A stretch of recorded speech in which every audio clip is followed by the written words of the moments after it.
This is a show that's hosted by Miles Montgomery, Steve the Thrill Hill, and the Ted Smith, produced by Mike Hawk. Get it? And I have to say, this was not planned, but we reviewed this for Jocktober back in October of 2022. So that was 3 years ago. And Blind Mike was the guest on there, and he did suggest that we do this show. He goes way back with these guys. I assume you had me on because I'm a men's room expert. We talked about it on the Kirk Minahan show 6 years ago, and they haven't changed an iota. It's the exact same show. They do all the same bits. They react to the same jokes in the same way. It's great. Yeah, so these guys, they started in Baltimore in 2003. They moved to Seattle in the spring of 2005. First airing on 100.7 The Buzz. The show was then moved to 99.9 The Rock of Seattle, and eventually grew into the highest rated afternoon show in all of Seattle. The show was a nationally syndicated radio program produced by Westwood One from 2017 until June of 2020, before being dropped from Westwood One. That's got to be a bummer. To be like nationally syndicated. And then she's like, no, we're just in Seattle again. Yeah. All right. Well, how the Mariners doing? Pretty good, actually. All right. That damn COVID takes another victim. Right? It's not fair what they did to these guys. So these guys have their show up on YouTube every day. It's live on YouTube. And it's bizarre. It's on the KISW 99.9 channel, which has 2,700 subscribers to their channel, this radio station. Like yesterday's episode of this show, 776 views, 79 thumbs up, 0 comments. And what's really bizarre about it is that they run things differently for YouTube and their podcast than the radio, because they take out all of the ad spots and the music and everything else that's going on. And if you watch on YouTube, there are times that go on for 10 to 12 minutes where it's just dead air. And there's just a screen that says commercial break. And it's weird because this show is so high energy that it's very abrupt. It just goes away. Sudden there's a commercial break. It just goes away. And then they'll start playing like best of stuff because these commercial breaks are so long. I don't know. Maybe they play music too, Mike. Do you know? It doesn't. I've never thought that they did. It didn't seem like they, like you said, some of the breaks are long enough that maybe they throw a song in there. Because I noticed they also cut out songs for YouTube. I don't know if you noticed that when they mentioned like Paul Stanley and Ace Frehley or whatever they were talking about. You're a music guy, you know, but yes, I will. I have examples of that. But first, I want to show you what it's like to be a radio disc jockey in the year 2025. This is yesterday's episode. All right, October 17th, 2025. You know, things have changed a lot in the industry, and so it doesn't sound like you're being transported to the 80s or the 90s. And Ted versus the FCC is coming up for you at 4:35. What else do we have for you today? Oh, we will drink and toast into the weekend with a shot of the day. Then it's Bad Choice Friday time. It's Bad Choice Friday. It's Bad Choice Friday. You know it's Bad Choice Friday. This is your fault. Here's a concept for you. Today we are going to celebrate winning. Winning. Spelled WINNING, winning. Oh, man. But first, we got a twofer from Eddie Money. Yeah, I mean, it's crazy. This show, the production of it, all the sounders, I mean, they haven't updated this in decades. It was not really fair for you to have me on after a Bad Choice Friday with the hangover I'm dealing with. There's all the wackiness that happened yesterday. Oh, no. I love that they're teasing this thing where they do their shots or whatever. Yeah. They literally, 3.5 hours from now, we'll all just drink a shot, and then they go to commercial break. Like, wow, can't wait for that. That's going to be exciting. My favorite part, too, is like, if you miss Friday's show, don't worry. Because if you tune in Monday, it starts with previously on the men's room. Oh, good. They tell you who won Bad Choice Friday. Yeah, like if you're worried, if you're like, if I had to miss Friday's episode, what happened? They give you, like you're watching an episode of Quincy. Like they give you a synopsis. It's all about Quincy, Mike. I know. I can't get over it. There's other serial dramas out there, you know. I just focus on the ones the kids know. Yeah, I hear you. The youngest guy we have on our show, and he's referencing Quincy. So the Bad Choice Friday, let me explain what this is. They pick 2 songs that normally wouldn't get airtime on their rocking station, and they put a poll out on X, and you get to vote on which song is the better of the 2 songs. And as you just heard from Miles there, is that the theme is winning. And I assume that has something to do with the Mariners being in the playoffs right now, the ALCS. Yes. Good point. I would imagine that's the tie-in here. They don't really say that, but whatever.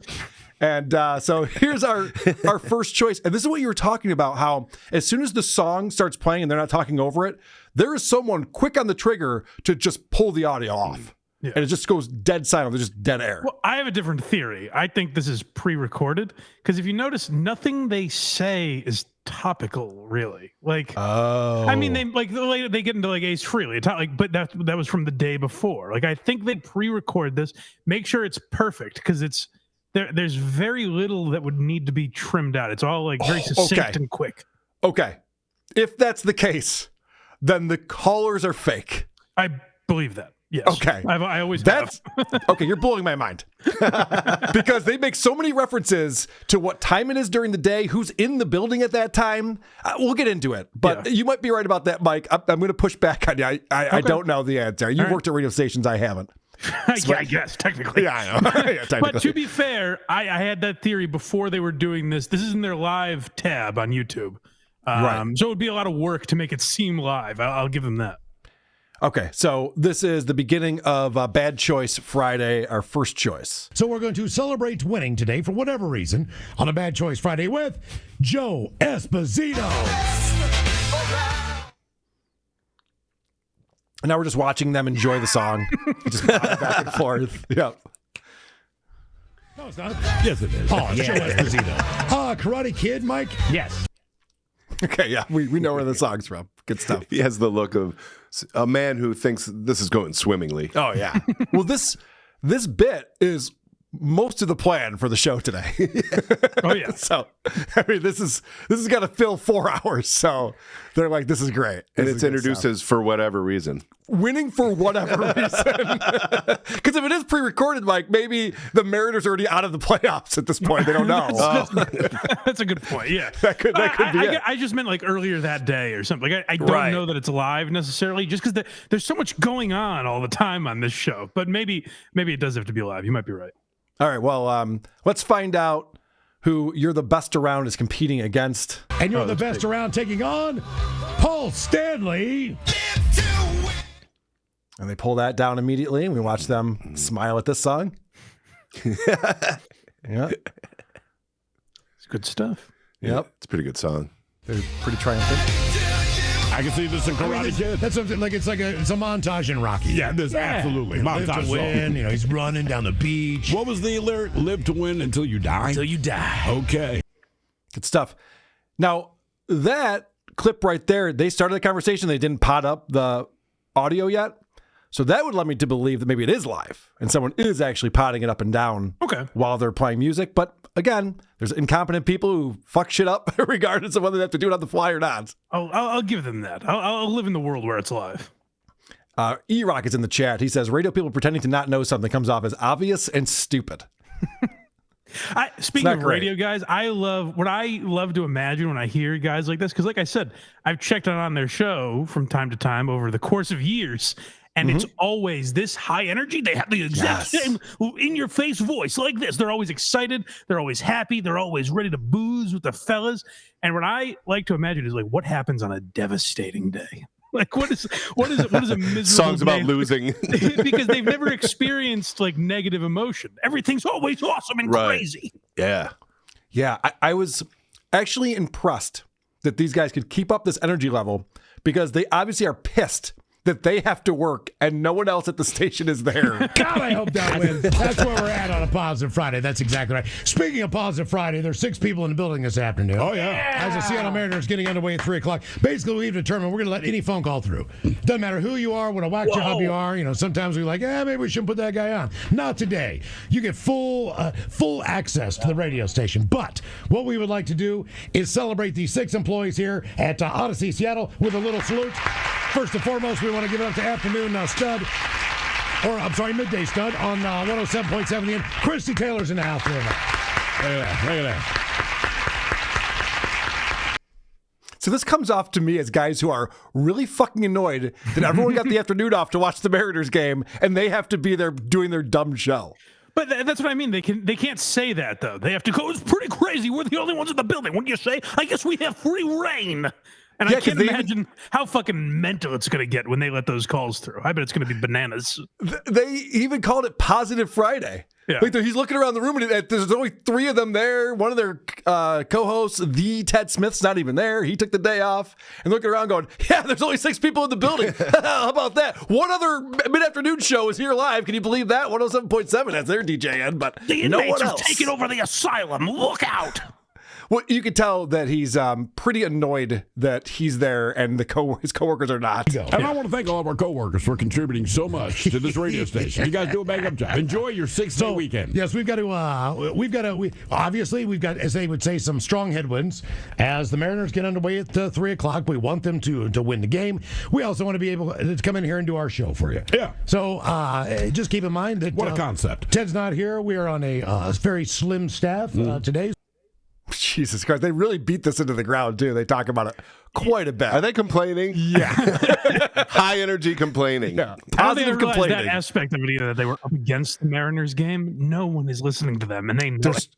There's not a person in Seattle who's possibly listening to this right now. Even if they're in their cars, they're listening to the Mariners game. Well, but even take the person that's not listening to the Mariners game. They're not listening to guys be guys and talk about drinking beers and watching sports. It doesn't make any sense. Right, that demo is definitely tuned into the game. Of course. The Mariners haven't made it this far in the playoffs since the 90s, right? Yes.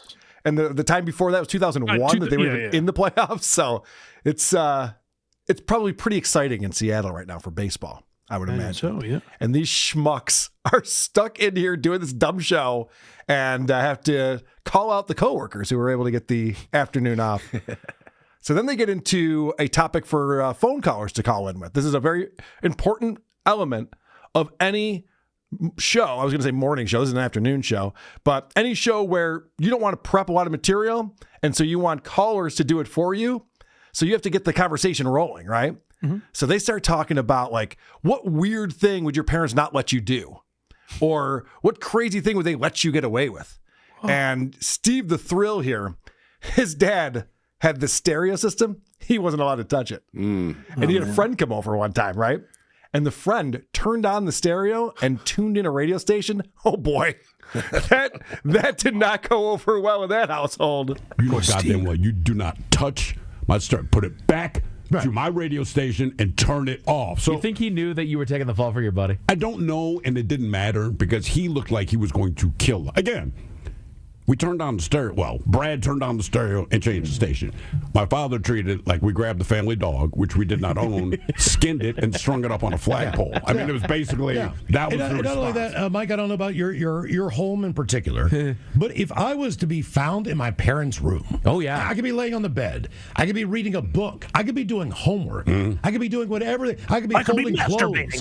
Why are you in here? Yeah, get out of my room. Out of my. And if God forbid I walked into that bathroom, I don't know what was in there.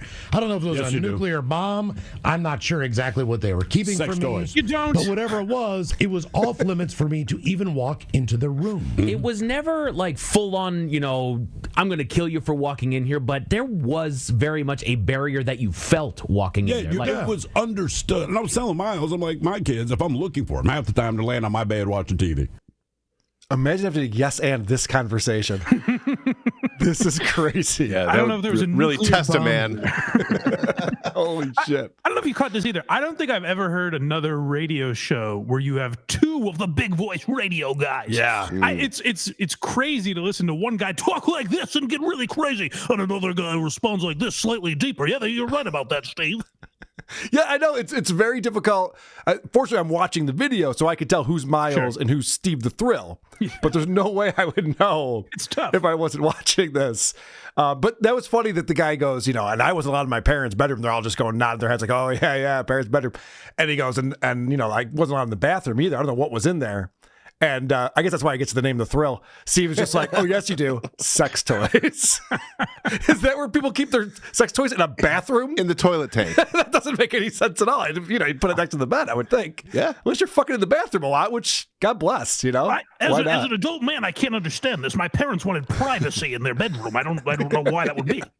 I'll go figure. And I like that he goes, no matter what I was doing on their bed, whether I was doing homework or folding clothing. Wait, what? What kind of 11-year-old is this? Yeah, that kind of turned into an interesting conversation, but no. Well, they continue on with all of these things their parents unfairly got mad at them for, and finishing the milk. I'm sure you guys can relate to this one. If you guys want to carry on this conversation after the clip plays, that's fine, because I'm sure you guys can totally relate. And it's like me and my brother, and saying they're like, well, who finished the milk? And my brother and I were like, why did you buy it if you don't want cereal? I did. Right. Like, what do you want us to do with the milk when it's in the fridge? Because you keep buying it. You do know we're going to drink it, right? Yeah. And it has a shelf life. It's not like we can just leave it in there for a year and a half. Like, you bought the milk. You also bought a cereal. So what we did, you see, is put the milk in a bowl of cereal. And even though, to me, that is very self-explanatory.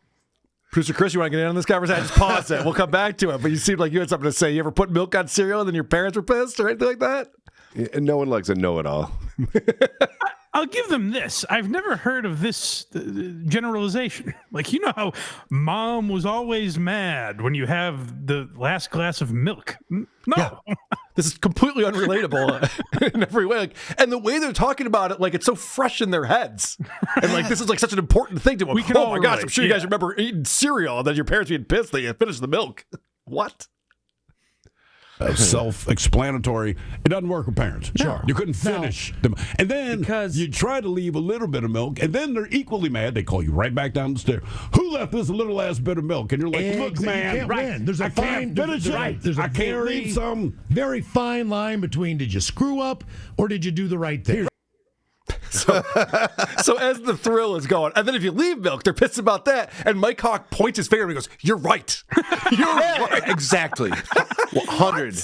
And these are men in their, I'm guessing, late 50s. Is that fair? Yeah, that sounds right. Parents just don't understand.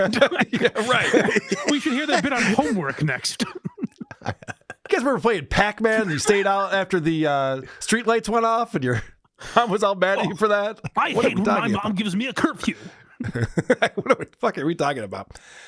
So, obviously, this conversation, I'm sparing you. This went on for 20 minutes of all of these different scenarios with stereos and bedrooms. And You're scaring me because it's the time of year where they might talk about Halloween candy. they didn't. Hey, We are getting One for the good guys. They're saving it for next They're week. saving it. Yeah. There's going to be a lot of Halloween candy talk coming up. But No doubt. No, this Positive Friday, they're talking about what was weird things your parents would not let you do. So, of course, a caller calls in. Well, also, what did they let you get away with? And so a caller is on the line for, 20 minutes waiting for this. It's a very long commercial break after they finally get back to it.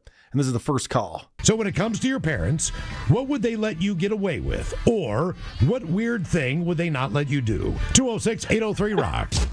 Oh, I'm sorry. That was them telling them, okay, so call us and you tell us. And then they went to break. And now this is the first They call. are, by the way, if Scorch had any life in him, this is the show he would have done. Like, if Scorch was able to, really sell something like these guys are, that's the type of show. They just have a more polished radio ability, maybe, but it's basically Scorch.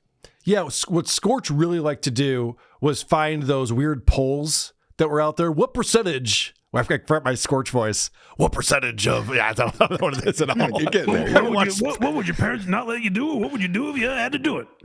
That's pretty good. That's better. I haven't listened to Scorch in a while. So here's the first caller calling in. Hello, Cheyenne. Welcome to the men's room.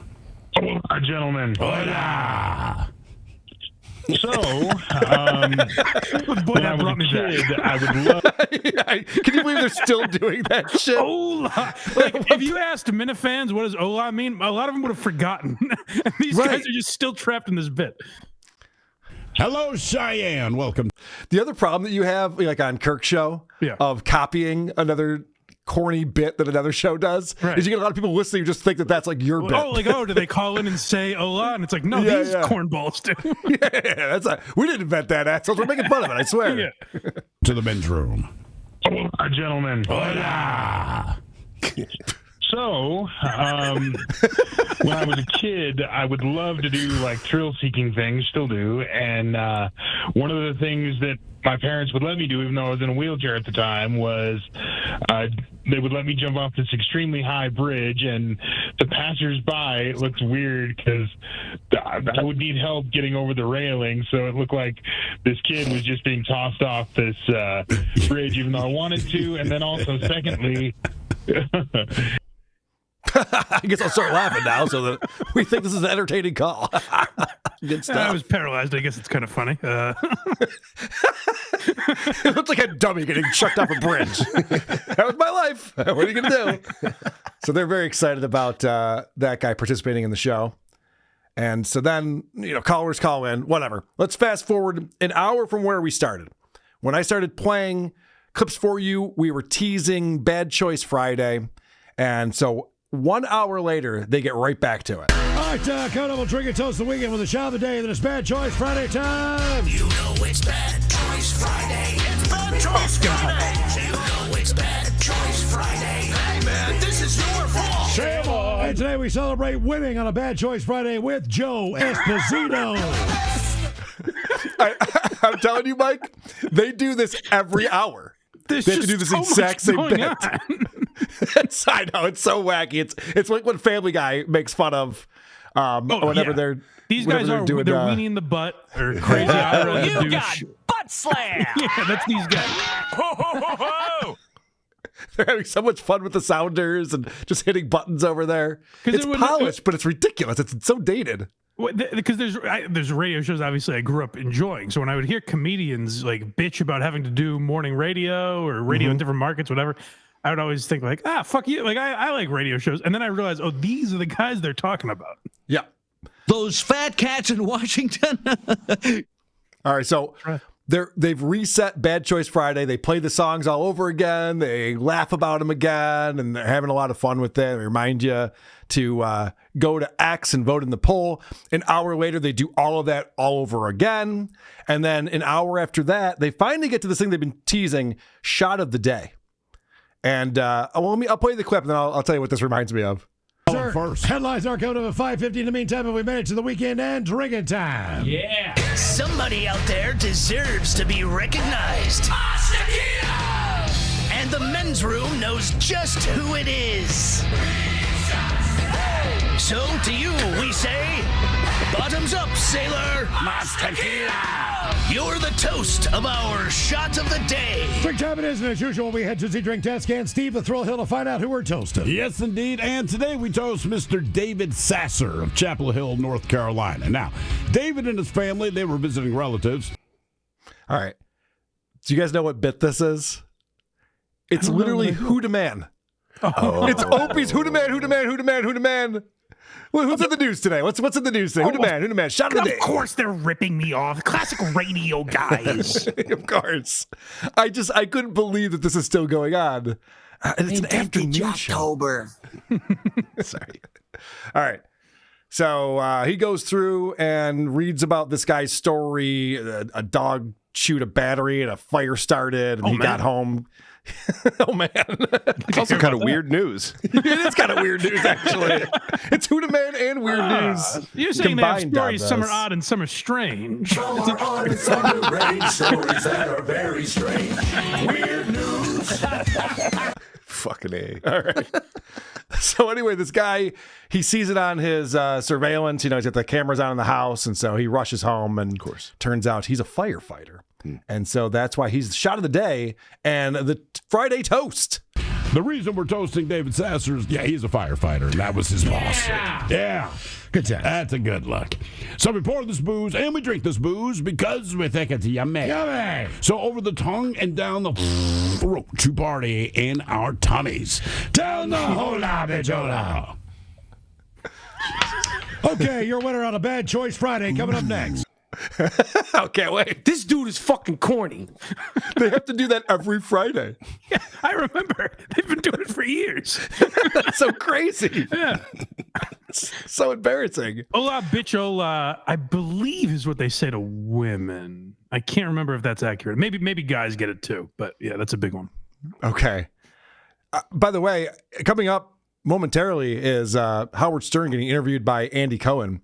Imagine if Howard was doing the same show he was doing in the 90s. I'd still listen to it. Hold up, bitches.